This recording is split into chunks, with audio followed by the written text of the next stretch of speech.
नौकरी छूटने के बाद जब मैं घर वापस आया तो कई तानों का सामना करना पड़ा। दोबारा से परिवार के माहौल में ढलने में मुश्किल भी हुई, पर सबसे ज्यादा तकलीफ तब हुई जब घर वालों ने मेरे पलंग को ही बेच दिया था।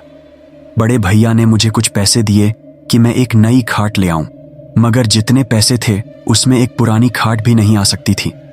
दुकान पर पूछने गया तो वहां भी उतने में कुछ नहीं मिला, पर दुकान के बगल वाले घर से एक आदमी जो लगातार मुझे देखे जा रहा था बाहर निकला और बोला कि मेरे यहाँ एक पुराना खाट पड़ा है, सस्ते में दे दूंगा। उसने खाट दिखाया तो वह एकदम सही हालत में था, कुछ नया जैसा ही था, पर उस आदमी ने ज्यादा पैसे नहीं मांगे।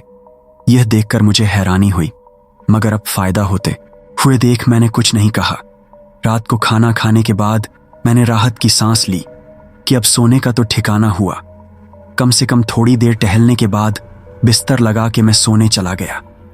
सोते सोते मुझे ऐसा लगा कि अचानक ही मुझे कोई धक्का दे रहा है और फिर मुझे किसी गड्ढे में ढकेल रहा है।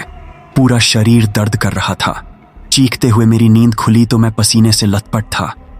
मुझे लगा कि कोई बुरा सपना होगा तो मैं दोबारा सोने लगा, लेकिन खाट पर लेटते ही मुझे ऐसा लगा कि कोई मेरे कंधों को जकड़े हुआ है और मेरे पैरों को किसी ने पकड़ लिया है दोबारा से। मेरा पूरा शरीर दर्द करने लगा। मैं चाहकर भी उठ नहीं पा रहा था। हैरत की बात तो यह थी कि यह कोई सपना नहीं था, सच में कोई मेरे शरीर को जकड़े हुआ था। मेरी चीख सुन सभी घरवाले वहां फौरन आ गए और उतने में ही ये सब अजीब चीजें भी रुक गईं। बुरा सपना था ये बोलकर उन्होंने फिर से सो जाने को बोला, पर खाट पर दोबारा बैठने की अब मेरी हिम्मत ही नहीं थी। वो रात मैंने जमीन पर ही गुजारी, पर अगले दिन मुझे लगा कि शायद जो कल रात हुआ वह सब मेरा एक वहम था। खुद को समझाते हुए मैं अगली रात फिर उसी खाट पर सोया। कुछ देर तो मुझे नींद ही नहीं आई।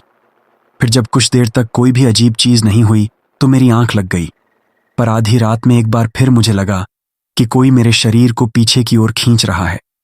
मैं आगे बढ़ ही नहीं पा रहा था, क्योंकि मेरे पैरों को जैसे किसी ने जंजीरों से बांध रखा था। फिर मुझे वैसा ही शरीर को झकझोर देने वाला दर्द हुआ। मैं चीखता। इससे पहले ही मुझे एक आवाज सुनाई दी, एक बूढ़ी औरत की आवाज गुस्से से भरी हुई।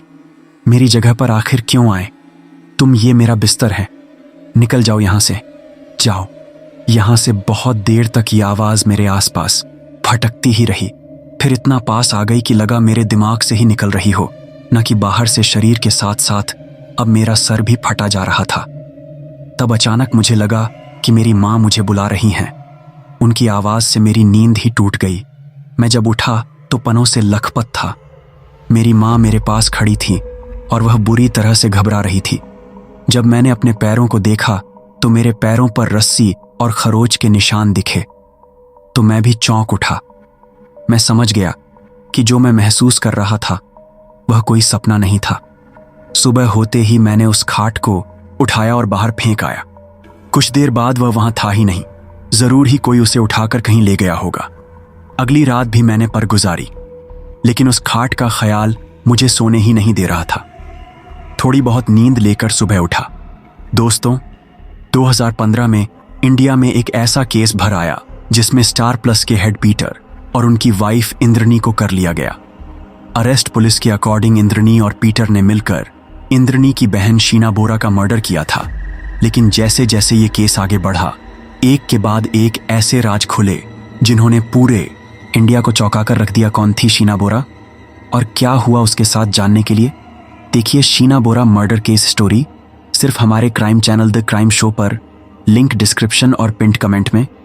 तो उस खाट के साथ एक आदमी भी घर के बाहर मिला जो कि गुस्से में भरा पड़ा था कि आखिर क्यों मैंने इतना खतरनाक खाट यूं ही खुले में बाहर छोड़ दिया था। झटके, दर्द और बुरे सपने, क्या कुछ नहीं देता था ये खाट। ये सब बोलकर वह खाट वहीं छोड़ गया। मुझे इतना तो समझ आ गया था कि मैं पागल नहीं हूं और इस खाट में वाकई कुछ दिक्कत है। मैं उस खाट को अंदर ले गया और दोबारा उस रात उस पर सोने का सोचा, ताकि पता कर सकूं कि आखिर वह आवाज किस बुजुर्ग औरत की थी। लेकिन यह मेरी जिंदगी की सबसे बड़ी गं थी। इस बार न शरीर में दर्द हुआ और न ही झटके लगे, और जल्द ही नींद भी आ गई। पर थोड़ी ही देर में उस औरत की आवाज फिर आई। चिल्लाते हुए उसने बोला, फिर आ गए। आखिर क्यों मुझे चैन से सोने नहीं देते? ये मेरे सोने की जगह है, जाओ यहां से। ये कहते ही फिर मेरे शरीर में बेहद खतरनाक दर्द उठने लगा। ऐसा लगने लगा कि मैं कहीं ऊपर से बहुत जोर से गिर रहा हूं। थोड़ी देर बाद यह सब रुक गया, पर ऐसा लगने लगा जैसे खाट हवा में झूल रहा हो, अपने कंधों पर कोई उसे उठाए कहीं ले जा रहा हो। मेरा मन सहमा जा रहा था, डर ने जैसे चारों ओर से मुझे घेर लिया था। मैं नींद में था, फिर भी सब महसूस कर पा रहा था। अचानक मेरी सांसें घुटने लगीं। मैंने सर दोबारा नीचे करके देखा तो खाट के चारों ओर आग लगी थी। मैंने चिल्लाने की कोशिश की, मगर गले से आवाज ही नहीं निकल रही थी। लेकिन उसके कुछ ही पल बाद मेरे हाथ और पैर अचानक आजाद हो गए। मैं तुरंत उठकर बैठा, लेकिन मैंने जो देखा उससे मेरे रोंगटे खड़े हो गए। एक डरावनी सी बूढ़ी औरत मेरे ठीक सामने बैठी थी। उसे देखते ही मैं चिल्ला उठा और मेरी नींद छूट गई। हंसते हुए मैं चारों ओर देखने लगा, पर सब कुछ एकदम नॉर्मल था। बस मेरे पूरे शरीर पर घाव थे। मैं समझ चुका था कि किसी बूढ़ी औरत के सोने की जगह थी, जो शायद अब इस दुनिया में नहीं है, लेकिन फिर भी उसे यहीं सोना पसंद है। अगली सुबह मैं वह खाट दोबारा उस आदमी को दे आया जिससे इसे खरीदा था।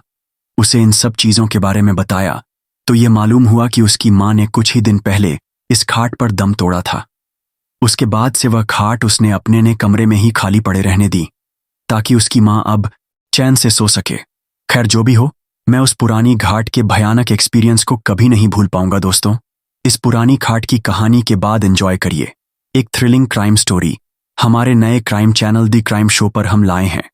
एक रोंगटे खड़े कर देने वाली मर्डर मिस्ट्री, शीना बोरा मर्डर केस, इंडिया का आज तक का सबसे ट्विस्टेड मर्डर केस। इस कहानी को देखने के लिए एंड स्क्रीन पर क्लिक करें, या इस वीडियो के पिन कमेंट में क्लिक करके भी आप वीडियो देख सकते हैं। अगर आपको यह वीडियो अच्छी लगी तो हमारा चैनल खूनी मंडे सब्सक्राइब करना बिल्कुल मत भूलना।